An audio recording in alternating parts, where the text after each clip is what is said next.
Thanks so much for making our tails wag by watching this guest interview from Arden Moore's Four-Legged Life. Four-Legged Life. Make sure to subscribe so you're up to date with all of our Four-Legged Life content. Four-Legged Life. Four-Legged Life. What's up, pet pals? Welcome to Arden Moore's Four-Legged Life show. I'm your host, Arden Moore. On this week's show, we're exploring the fast-growing field of veterinary telehealth medicine. Later in the show, we will spotlight some possum travel destinations for you and your dog with the publishers of Fido Friendly Magazine, Susan and Greg Sims. First up, let's welcome whom I consider one of the most innovative veterinarians on the planet, Dr. Brian Evans. He is the clinical director at a telemedicine company called Dutch.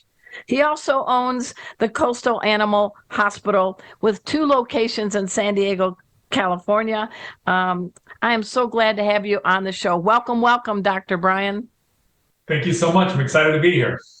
All right. So, veterinary telehealth medicine. I know you went to UC Davis and got your beautiful degree in veterinary medicine.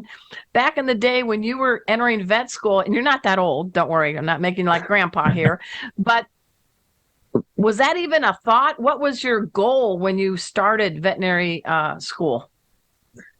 Yeah, no, I mean, I kind of fell into telemedicine. I mean, I became a veterinarian to be a bird doctor. You know, that was my original goal. You know, used to do falconry. I used to do the bird show at the Wild Animal Park. So birds were my main focus, but I fell in love with dog and cat medicine. And then I just kind of found these opportunities of people who were starting telemedicine back in 2014 before anybody really knew what it was.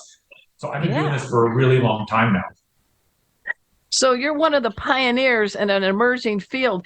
I mean, if you were explaining you run a brick and mortar couple of clinics, how do you explain to your clients, hey, you can catch me online?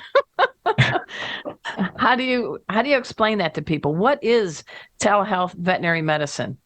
Yeah, so telemedicine is a way for people to connect with a veterinarian. You know, anytime somebody has a question, the first thing they do is they Google it. And for some reason, Google always ends up with cancer as the reason why your pet is sick. You know, it's like the worst case scenario. Sadly, you're true. You're right. Yes. Every time. And so really, they just need somebody that they can talk to and actually get real information from that is reputable. And so telemedicine is just that somebody great with a DVM after their name would be a good one. Yeah, right. And so all it is a way for pet parents to connect with a veterinarian to get the answers that they need. And then there are some diseases that we can actually treat via telemedicine. Like I don't need a hands-on physical exam for everything that's out there. You know, like a pet comes to me, you tell me that your pet is like scratching at their backside and they're not on flea medications. Well, then your pet needs to be on flea meds. You're probably going to solve the problem there, right? You know, it's at least a great first line. And so we can prescribe some of these newer generation flea medications that are much more effective than the over-the-counters that you can find that just don't really work as well anymore. I mean, because fleas have been here before we have, probably, and they're pretty hardy species, wouldn't you say? Yes.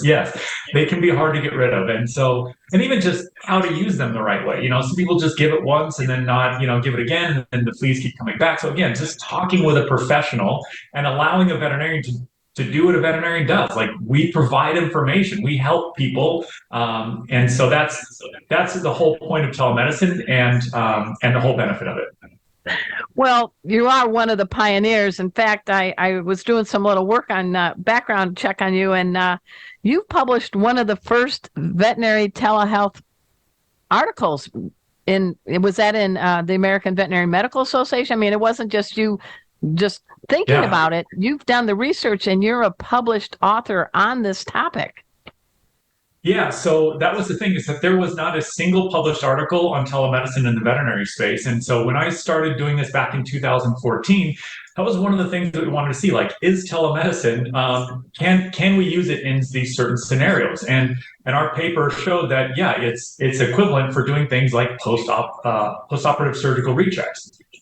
So not only, was it just as effective, but it saved those pets that trip into the vet, it saved the people that trip into the vet, and all that time, effort, energy, getting time off work, et cetera. Like, so there's all these benefits, and it's just, it can Yeah. be way more efficient.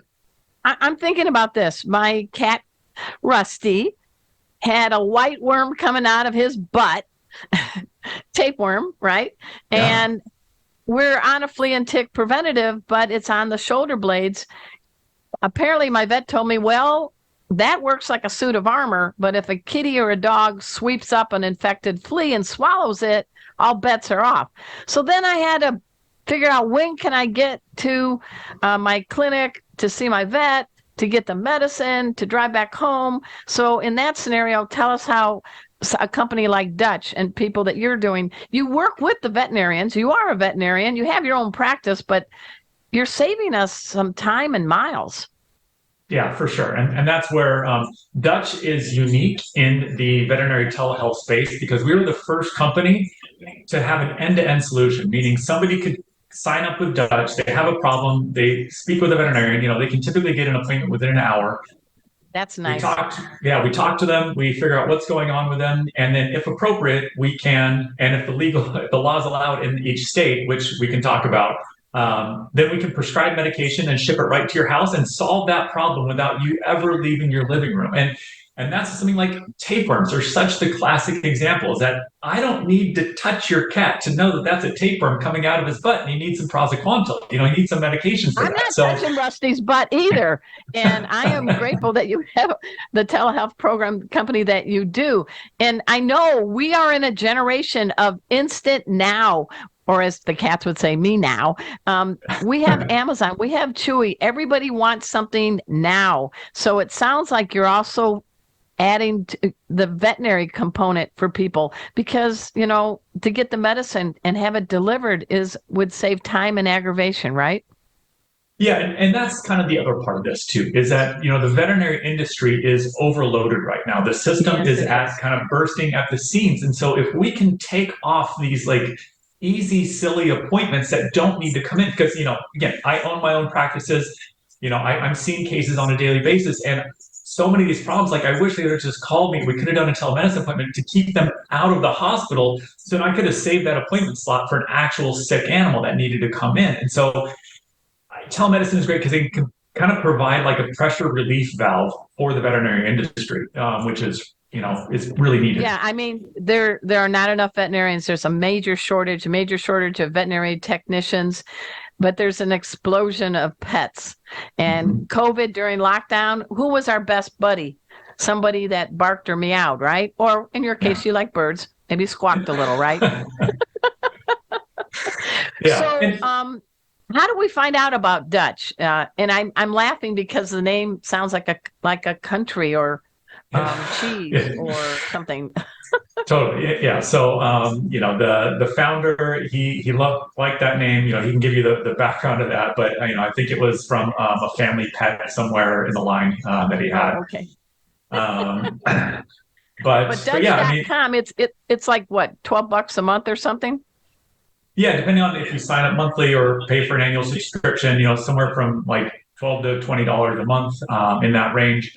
And it's nice because it's going to help you when you need your help, but it's not going to solve all of your problems. So that's the thing, is like we need to also set expectations about what telemedicine can and cannot do. It's not going to replace your primary care veterinarian, No. but it can You're help you not be. doing a virtual spay and neuter on a cat No, or a dog, right? no, no, I cannot draw blood on your cat through Zoom here.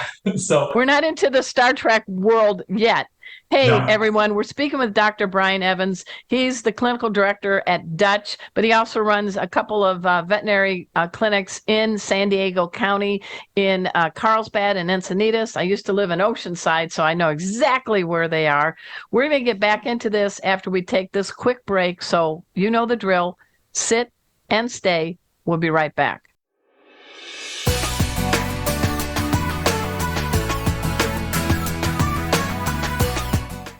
Welcome back to the Four-Legged Life Show. I'm your host, Arden Moore. We're talking all things telehealth medicine with Dr. Brian Evans, and he is the clinical director at Dutch. This is one of the fast-growing telehealth companies in the planet. We alluded earlier, and we got to put on our legal beagle hats now, because it's such a new field. There's not even any laws yet on in some respects. So what's happening? Give us some scenarios if you live in maybe California or you live in New Jersey. What's going on? Yeah, so that's the hard part is that the laws have not caught up with the technology. And so, most people weren't doing Zoom, most people weren't doing telemedicine with pets, and it's become a thing now. And so each state is wildly different. So in California, the great state of California, the great state of Texas, where you're based, does not allow telemedicine without first you schlepping your pet into the office. We do a hands-on physical exam, and then we can do telemedicine after that for that same problem once it's been diagnosed. Wow. Really restricted. Yeah. Yes. But then there's other states where they do allow it, and they even in their laws will say, yes, telemedicine is okay. And so Michigan, Virginia, New Jersey, Vermont, there are some states that are really, embracing that, which is great. So, even if you're in a state like California or Texas that doesn't allow us to actually perform telemedicine, we can still give tele-advice. And that's really where, if you're going to be on a road trip, you're traveling, you just need to ask these questions and you can't get into your regular veterinarian. The tele-advice is that trusted source where you say, okay, this is something that you do need to get in for right now, or something that potentially you can watch, and we can just kind of give you those general pieces of information. I think in a small part, you're on a broader scale than what people may be familiar with, like the poison control hotline, the ASPCA, where it's staffed 24/7 by veterinary toxicologists, whom I never will take on in a Trivia Pursuit game. They're too good. But you're doing it more expansive. It's like now it seems like the point is, we need to know. I'm going to hop in a car with Kona and Casey, my dog and cat, where we're going to go teach pet first aid somewhere. And I have an and it's after hours. And my vet clinic that I love in Dallas is closed. Walk me through my options. Yeah. And so that's exactly what we're here for, is that if you need to speak with a veterinarian, you sign up with Dutch. You can get connected with a veterinarian typically within an hour, and then we can kind of walk you through it, kind of find out what's happening, and then give you information about, say your pet has diarrhea and you're traveling. Okay, well, yeah, in the back seat. Yuck. Yeah, exactly. So here are all the different reasons why a dog can have diarrhea, and here are some home remedies that have typically been, can be helpful.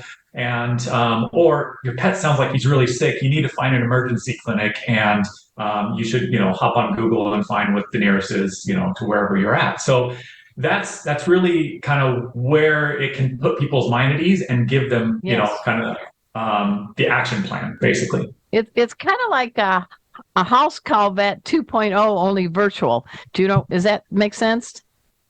Yeah, completely. And there are some, again, like some things we can do really well via telemedicine, like behavioral type consultations, because we're going to see your pet in their house, in their actual environment, and we can give better recommendations than when they're all stressed out in the exam room and I can't tell what's going on. Perfect angels in the lobby, but they're right? Not going to win congeniality awards at home, right?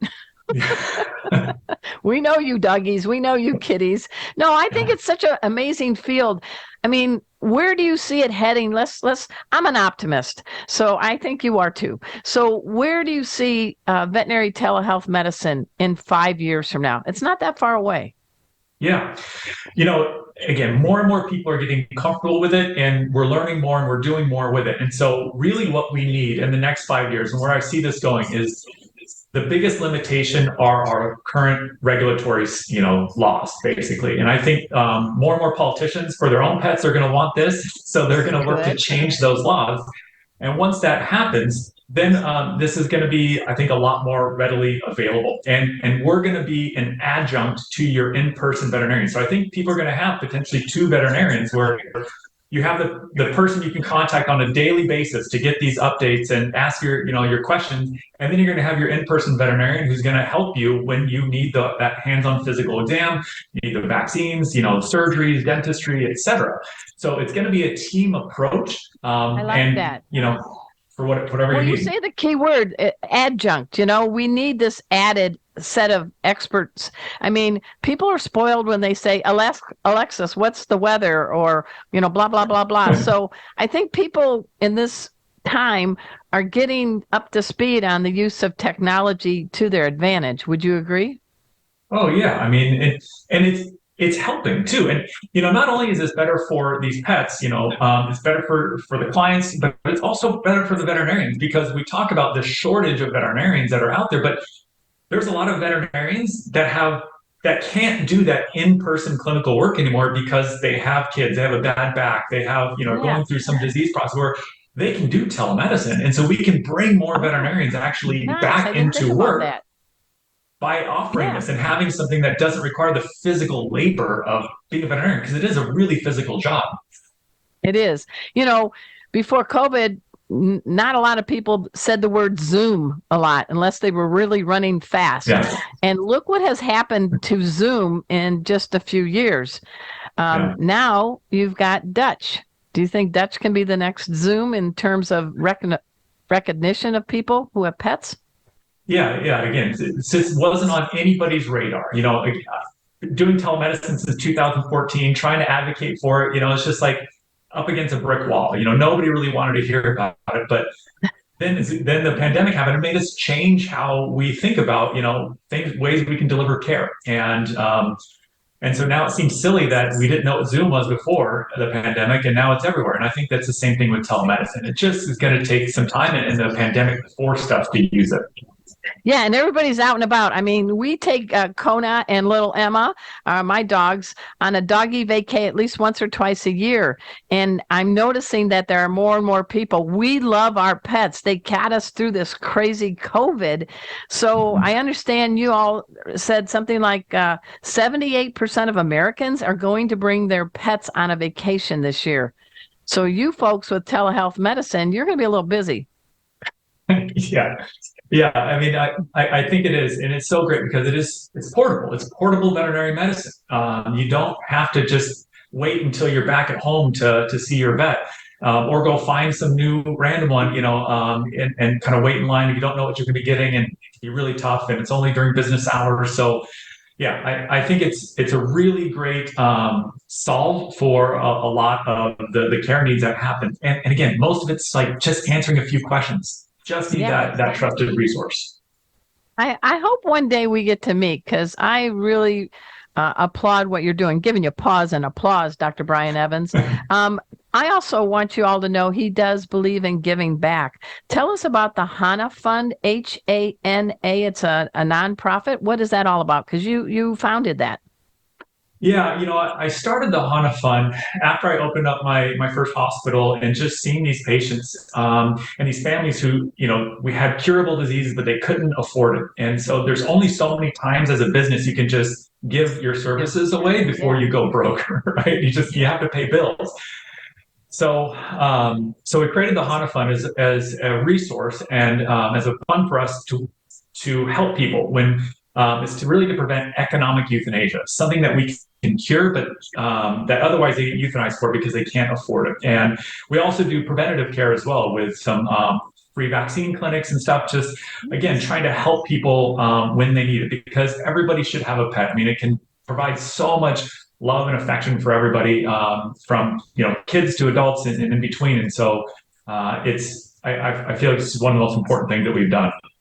How do we find out about the HANA Fund? HANA. Yeah, hanapetfund.org. HANA petfund.org. So who's your favorite tail wagger at home? Yeah. So I got a little 40-pound mixed breed mutt named Sia, who's would just chase a ball all day long. She's the sweetest thing. I understand she came from south of the border.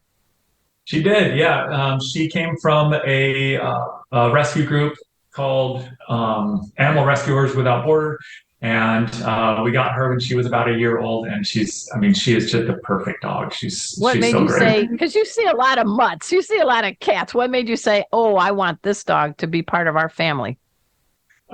Just her personality. Again, I see a lot of pets, and so I just could sense that from her when she came in. She was just so sweet, really kind of submissive, and was good. We had a 1 year old baby at the time too, so we needed a really Oh, submissive, mellow dog. yeah. And while she's very high energy, she just is. She's a dream. So, what have dogs or cats taught you to make you a better veterinarian and a better person, Dr. Brian? Yeah, there's so much, right? But like the one thing that just consistently blows my mind is just how connected pets are to their owners and sense and feel that. I hear these stories all the time about people who are going through chemotherapy or have cancer, and just how those pets provide that comfort and care for them and recognize when they're not doing well and can alert them to things, or just kind of be that Right. service animal. It is always inspiring, and it's really kind of brings out that compassion, and that connection we have with animals and how important it is. Well, I'm a fan of Dr. Brian Evans. I want you all to check out Dutch.com. If you're in the San Diego area, please go ahead and check out his clinics. It's called the Coastal Animal Hospital. They're in Carlsbad and Encinitas. I really thank you for being on the show and for your mission with telehealth medicine, Dr. Brian Evans. Well, thank you so much for having me. It's been really fun.